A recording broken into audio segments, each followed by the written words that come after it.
अस्सलाम वालेकुम everyone, this is Mia Akbar. Hopes आप सब लोग ठीक होंगे और मेरी वीडियोस आपको पसंद आ रही होंगी।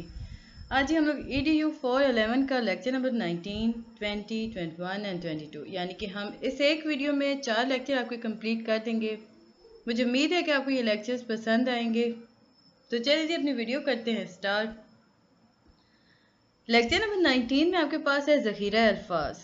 तो जब हम बात करते हैं ज़ख़ीरा अल्फाज की, तो सबसे पहले जो बात हमारे ज़हन में आती है कि ज़ख़ीरा अल्फाज है क्या चीज़। अब अगर हम उसकी मुकम्मल डेफिनेशन देखें तो हमारे सामने आता है कि तहरीरी और तकरीरी हर दो सूरतों में ख़यालात, जज्बात और एहसासात यानी कि ज़ाती कैफियत आपकी हो गई, नुक्ता नज़र क्या है, ये सारी चीज़ें जो बताने का तरीका है या इसमें जो हम बता रहे होते हैं, जो अल्फाज यूज़ कर रहे होते हैं ना, उन सारे अल्फाज के मजमूए को हम ज़ख़ीरा अल्फाज कहते हैं। प्रॉपर वर्डिंग देखें तो हम कहेंगे कि तहरीरी और तकरीरी हर दो सूरतों में ख़यालात, जज्बात, एहसासात, ज़ाती कैफियत और नुक्ता नज़र के इजहार के लिए ज़ेर इस्तेमाल आने वाले अल्फाज को मजमूआ ज़ख़ीरा अल्फाज कहलाता है। अब हम देखते हैं लफ्ज़ और मानी का क्या रिश्ता है। वो तहरीरी और तकरीरी अलामात जो मानी तक रसाई का काम देती हैं उन्हें अल्फाज कहते हैं। मतलब हम अब लफ्ज़ देख रहे हैं ना, अभी हमने बात की कि उन अल्फाज के ज़ख़ीरे को हम ज़ख़ीरा अल्फाज कहते हैं, मजमूए को। अब हम देखते हैं कि अल्फाज होते क्या हैं। ये वो अलामात हैं जो हमें आसानी से मानी की तरफ ले जा सकती हैं, उन्हें हम अल्फाज कहते हैं। अब हम देखते हैं कि मानी क्या चीज़ है। मानी जो होते हैं वो बेसिकली वो खाम एहसासात, वो जज्बात, ख्यालात यानी तसव्वुरात भी हो गए, इसमें कैफियत भी आ जाती हैं, जिन्हें अल्फाज के ज़रिए हम शनाख्त करते हैं। यानी कि वो चीज़ें होती हैं जिनको हम अल्फाज की वजह से मतलब उसके बारे में हम दरियाफ्त करते हैं, हम शनाख्त उनको करते हैं, हमें पता चलता है कि इसका लफ्ज़ क्या था, तो उसे हम कहते हैं मानी। बहुत सिंपल कर दूँ तो अब अगर मैं इसे बहुत आसान सी एक एग्जांपल दूँ, नाम। अब आपको पता है कि सामने जेंडर क्या है, आया वो मेल है या फीमेल है, बट आपको जैसे ही नाम पता चलेगा आपको फौरन से पता चल जाएगा कि किस बंदे के बारे में बात हो रही है। तो उस स्पेसिफिक नाम को हम मानी कहेंगे। यानी कि हम लफ्ज़ यूज़ कर रहे थे, अल्फाज के अंदर उन अल्फाज ने रसाई रखी, उसकी वजह से हमें पता चला कि ये चीज़ है क्या, तो उसके जो मानी है वो हमारे सामने आ जाते हैं, उसे हम मानी कहते हैं। आगे बढ़ते हैं तो हमें बताते हैं कि अल्फाज की मुख्तलिफ सूरतें होती हैं। फर्स्ट है जी आपके पास मुफरद अल्फाज और सेकंड है मुरक्कब अल्फाज। थर्ड आपके पास मुहावरात आते हैं, फोर्थ ज़रबुल मिसाल कहते हैं। अब हम वन बाय वन देखते जाते हैं कि मुफरद अल्फाज कौन कौन से होते हैं। वो लफ्ज़ जिनके जो या वो मानी जो एक लफ्ज़ पर मुश्तमिल हों, उसे हम मुफरद अल्फाज कहते हैं। यानी कि हमें किसी दूसरे लफ्ज़ की ज़रूरत नहीं पड़ती उन्हें डिफ़ाइन करने में। फॉर एग्ज़ाम्पल सुबह, शाम, ये सारी चीज़ें ऐसी हैं जो मतलब एक ही लफ्ज़ में हम डिफ़ाइन कर सकते हैं, हम बता सकते हैं कि ये क्या चीज़ें हैं। उन सारे अल्फाज को हम मुफरद अल्फाज कहते हैं। सेकंड है आपके पास मुरक्कब अल्फाज। ये वो अल्फाज होते हैं या ये वो मानी होते हैं जिनमें दो या दो से ज़ायद अल्फाज को यूज़ किया जाता है। फॉर एग्ज़ाम्पल शब रोज़, यानी कि हमने इसके साथ मोहमिल को भी जोड़ दिया, दो लफ्ज़ बना दिए, शब रोज़ कर दिया, तो ये इससे हमें सामने डेफिनेशन आ गई कि बात किस बारे में की जा रही है। थर्ड वन है मुहावरात। ये वो मानी है जिनमें शामिल अल्फाज जो होते हैं वो अपने असल मानी अदा नहीं करते। अब ये वो होते हैं जो छुपे हुए आपको अल्फाज दिए जाते हैं, आपको पता होता है कि आपको अल्फाज बताए जाते हैं, आपके दिमाग में फ़ौरन से एक मानी आ जाएगा, बट वो बज़ाहिर आपको नहीं बताए जाते। फॉर एग्ज़ाम्पल आब होना, यानी कि आसमान सर पे उठा लेना, ये आपके पास मुहावरे थे, एग्जाम्पल्स भी साथ साथ करते जा रहे हैं। ज़रबुल मिसाल, किसी का कौल, अल्फाज का वो मजमुआ या जुमला जो वक्त गुजरने के साथ साथ एक मुसलमान तजर्बा बन जाए, उसे हम ज़रबुल मिसाल कहते हैं। यानी कि कोई ऐसी बात जो वक्त के साथ साथ पलती रही, हम तक पहुंचती रही और वो हकीकत का रूप धार गई, उसे हम ज़रबुल मिसाल कहते हैं। फॉर एग्जाम्पल है आपके पास, या पछतावे क्या होवत जब चिड़ियाँ चुग गई खेत। मुझे उम्मीद है कि आपको लेक्चर समझ आ रहा होगा और अब भी आप लोगों ने मिड टर्म किए मतलब पेपर्स दे चुके होंगे, तो आपको आइडिया हो गया होगा जो चीज़ें मैं इंपॉर्टेंट बताती हूँ वही चीज़ें आ रही होती हैं आपके पेपर में। अभी हमने अल्फाज के बारे में बात किया, अब हम मानी के बारे में बात करते हैं। मानी की भी हमारे पास सूरतें मुख्तलिफ होती हैं। फर्स्ट जो है वो है हकीकी मानी। हकीकी मानी जो होते हैं ना, ये वो अल्फाज ये वो मानी है जो किसी लफ्ज़ से मंसूब कर दिए जाते हैं। यानी कि एक वर्ड है, एक लफ्ज़ है, उसके जो सही मानी है ना उन्हें हम हकीकी मानी कहते हैं। और ये लुगत में भी मिल जाते हैं, मतलब पूरी दुनिया उसी लफ्ज़ के उसी मतलब को लेके चलती है। सेकंड है मजाजी मानी। अब मजाजी मानी से मुराद वो मानी जो किसी लफ्ज़ के असल मानी तो नहीं होते, तहम किसी इल्म की रूह से इस लफ्ज़ से वाबस्ता होते हैं। यानी कि ये वो मानी होते हैं जो हकीकतन तो नहीं होते, बट अगर हम किसी और इल्म को देखें, किसी और चीज़ को देखें, उसके अंदर उसका तर्जमा मौजूद होता है या वाबस्ता होते हैं, उससे जुड़े हुए होते हैं, उन्हें हम मजाजी मानी कहते हैं। आगे बढ़ने से पहले काइंडली मेरे चैनल को लाइक और सब्सक्राइब ज़रूर कर दिया करें। वीडियो पसंद आती है तो कमेंट करें। नजरी ज़ख़ीरा अल्फाज और बेल आइकन को भी प्रेस कीजिएगा ताकि आने वाली वीडियोस की नोटिफिकेशन आपको मिल सकें। अब जी आपके पास आता है नजरी ज़ख़ीरा अल्फाज से मुराद अल्फाज का वो ज़ख़ीरा है जिसके मानी हम जानते तो हैं लेकिन हमारे अमूमी ज़िंदगी या बातचीत में इस्तेमाल नहीं होते। अब ये वो वर्ड्स होते हैं जो हमें पता तो होते हैं कि भाई वो एग्जिस्ट करते हैं लेकिन हम आम तौर पे यूज़ नहीं कर रहे होते। फॉर एग्जाम्पल, अगर हम बात करते हैं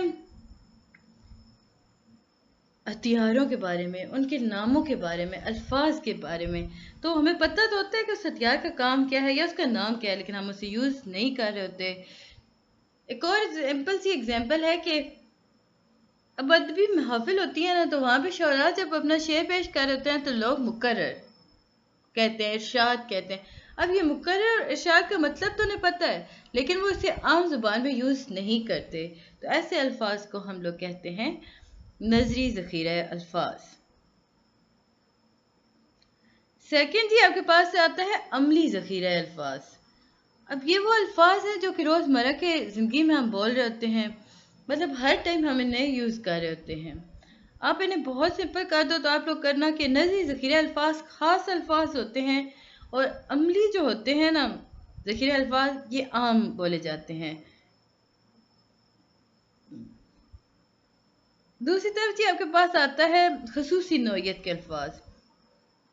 अब ये जो ख़ुसूसी नौइयत के अल्फाज होते हैं, ये वो अल्फाज का ज़ख़ीरा है जिनमें जो अल्फाज यूज़ किए जाते हैं वो किसी पेशे की तरफ या किसी ख़ास महारत की तरफ इशारा कर रहे होते हैं या किसी ख़ास सूरत हाल को डिस्कस कर रहे होते हैं।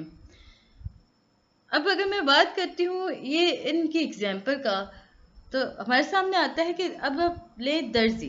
दर्जी के पास एक ज़ख़ीरे अल्फाज का एक बड़ा हिस्सा मौजूद होता है। बहुत सारे ऐसे अल्फाज होते हैं जो गैर ज़रूरी होते हैं बट उसके पास होता है, वो यूज़ कर रहा होता है। कटिंग को वो अपनी ज़ुबान में कुछ कहेगा, मतलब वो सारे अल्फाज यूज़ कर रहा होता है, तो ये ख़ुसूसी नौइयत के अल्फाज होते हैं। आगे बढ़ते हैं तो हमारे सामने इतना इस लेक्चर में इम्पोर्टेंट कुछ भी नहीं था। हम जल्दी से आगे की तरफ चलते हैं और जिन लोगों ने मेरे चैनल को सब्सक्राइब नहीं किया तो वो काइंडली जल्दी से कर दें और अपने दोस्तों के साथ भी मेरे चैनल को शेयर कीजिएगा ताकि वो भी इससे फ़ायदा उठा सकें। तो ये था जी लेक्चर नंबर 19। जल्दी से हम देख लेते हैं लेक्चर नंबर 20 को। लेक्चर नंबर 20 के अंदर जो सबसे पहले हमारे पास इम्पॉर्टेंट चीज़ आती है वो है जी उर्दू ज़ुबान के बारे में। अब हमें बताया जा रहा है कि जो उर्दू ज़ुबान है वो हमारी कौमी ज़ुबान है। ये मुल्क के हर कोने में रहने वाले इंसान बोल सकते हैं उन्हें, मतलब हमारे मुल्क में हर कोने में ना जो भी इंसान रहता है ना उससे शनासाई ज़रूर होती है या आशनाई ज़रूर होती है उर्दू ज़ुबान से। इस वजह से जो तलबा होते हैं इस ज़ुबान पर अबूर उनके लिए बहुत ज़रूरी है। ये हमारी कौमी शनाख्त भी है, हमारी सियासी ज़रूरत भी है। आगे चल के हमें बताते हैं कि पाकिस्तान जो है मुख्तलिफ सकाफ़तों का मरकब है। یعنی کہ پنجاب ہو گیا، سندھ ہو گیا، خیبر پختونخوا ہو گیا، گلگت ہو گیا، بلتستان ہو گیا، بلوچستان۔ اب ان سارے صوبوں کے اندر نا اپنی ثقافت ہے، ان سارے ایریاز کے اندر اپنی ثقافت ہے، ان کی اپنا زبان ہے۔ لیکن جب ہم دیکھتے ہیں نا ان کے ادبی سرمایہ کی بات کرتے ہیں نا، تو ثقافتی ورثہ کے اندر اگر دیکھیں تو جتنا بھی ہمیں سرمایہ ملے گا نا وہ اردو زبان میں ہی موجود ہوگا۔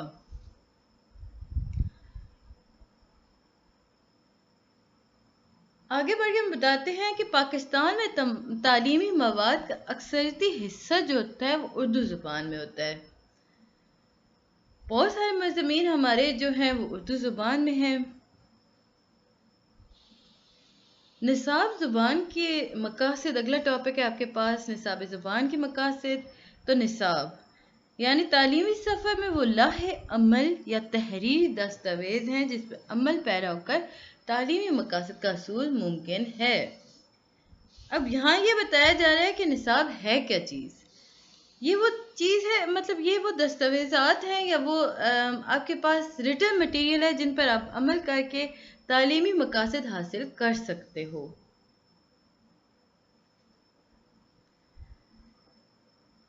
مجھے امید ہے کہ آپ کو ویڈیو سمجھ آ رہی ہوگی۔ صحت زبان سے مطابقت۔ اب جب ہم نصاب کے بارے میں پڑھ رہے ہیں تو ہمیں پتہ یہ چلا کہ کسی بھی نصاب کا جو پہلا لوازمہ ہوتا ہے نا، وہ یقیناً یہی ہو سکتا ہے کہ درسی کتاب میں استعمال ہونے والی زبان معیاری ہو اور لسانی اصولوں کے عین مطابق ہو۔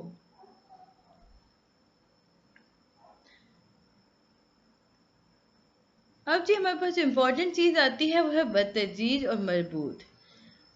معیاری نصاب ہے کیا چیز؟ معیاری نصاب وہی ہوتا ہے جس میں جماعتی اعتبار سے بھی ربط ہو اور درسی کتب کی ترتیب بھی مربوط نظر آئے۔ یعنی کہ ایک اچھا نصاب کیا ہے؟ آپ کے پاس اگر کویسچن آتا ہے کہ اچھا نصاب ہے کیا؟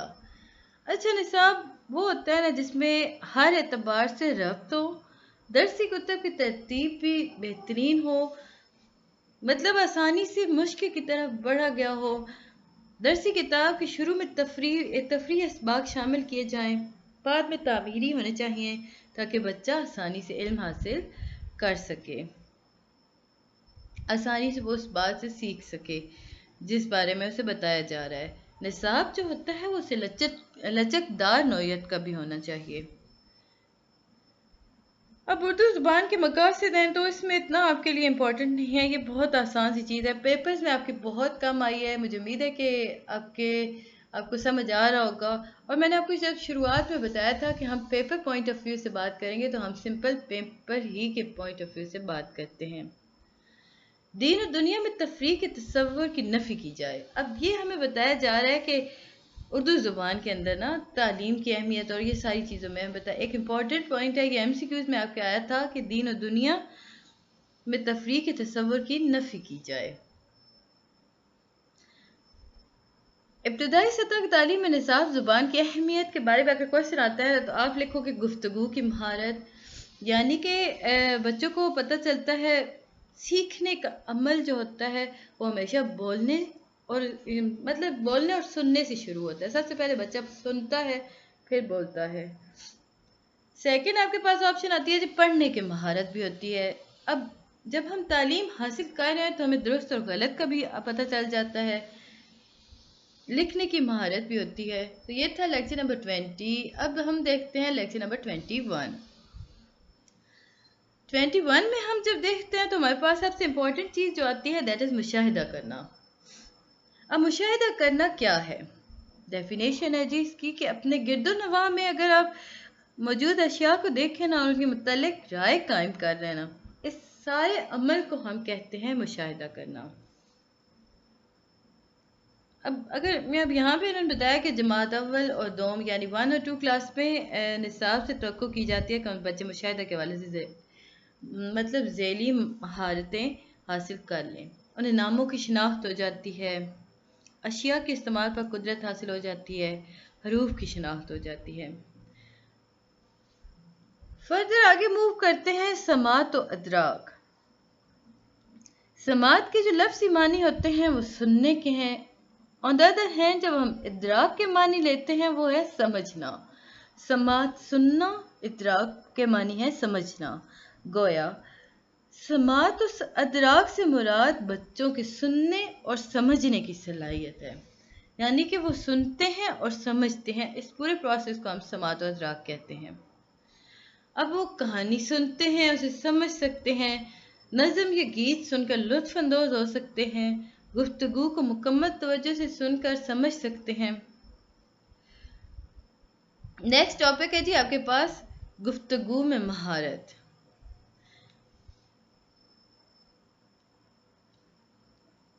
अब बच्चे जो होते हैं ना, वो जब इस लेवल तक पहुंचते हैं तो वो गुफ्तगू में महारत उन्हें हासिल हो जाती है, यानी वो 3 से 5 मिनट तक की तकरीर कर सकते हैं। कल जो उसके साथ पेश आया तो उसकी रुदात सुना सकते हैं और अपना तारुफ भी करवा सकते हैं। इससे बच्चा अगर सीख चुका है तो वो बताएगा कि उसकी गुफ्तगू जो होगी वो काफ़ी पुरएतमाद होगी। पढ़ने की भी महारत आ जाती है बच्चे के अंदर, लिखने की महारत भी होती है। मुझे उम्मीद है कि आपको ये लेक्चर समझ आ रहा होगा और वीडियो भी पसंद आ रही होगी। काइंडली मेरे चैनल को लाइक और सब्सक्राइब ज़रूर कर दीजिएगा। वीडियो पसंद आती है तो कमेंट कीजिएगा, कोई चीज़ नहीं समझ आती तो भी कमेंट कर लिया करें। लेक्चर नंबर 22 है जी आपके पास उर्दू निसाब के अहदाफ, यानी कि अब हम देखते हैं कि उर्दू निसाब के अहदाफ में है क्या क्या चीज़ें। तो इसके बाद जी हमारे पास आते हैं 6 टोटल अहदाफ आ जाते हैं। फर्स्ट है मुशाहिदा करना, सेकंड है समात और अदराक। अभी हमने बात की ना मुशाहिदा करना किसे कहते हैं, पूरा प्रोसेस हम लोगों ने देखा, तो अब डिटेल्स हम देख रहे हैं, मतलब उसे समराइज़ कर रहे हैं। आप इसे कह सकते हो कि हम इसे समराइज़ कर रहे हैं। गुफ्तगू की महारत हो गई, पढ़ने की महारत हो गई, लिखने की महारत हो गई, आदाब माशरत से आगाही शामिल है। मुशाहिदा करना, वही बात सारी डिटेल में मैं भी डिस्कस कर चुकी हूँ, आप लोगों को सारा बता चुकी हूँ, सो हम इसे स्किप कर देते हैं। हर वो चीज़ जो कि बताई जा चुकी है उसे दोबारा पढ़ने का फ़ायदा नहीं है, मतलब आपका टाइम ही वेस्ट होता है। अब ये जो लेक्चर्स हैं ये इनमें आपके MCQs ज़्यादा हैं, क्योंकि ये मतलब हम जिस तरह आगे बढ़ते जाएंगे शॉर्ट क्वेश्चन MCQs आपके आते जाएंगे और आपको अब आइडिया हो चुका होगा कि पेपर होता कैसे है। तलबा जो होते हैं वो बुनियादी इखलाकी इक़्तिदार पर अमल करने लगते हैं। ये उर्दू की मतलब अगर हम बात करते हैं ना महारत पर, यानी कि उर्दू के बाद हमें क्या हासिल हो सकता है, तो हम इसे कह सकते हैं कि बच्चे जो हैं वो इखलाकी इक़्तिदार पर अमल करने लगते हैं।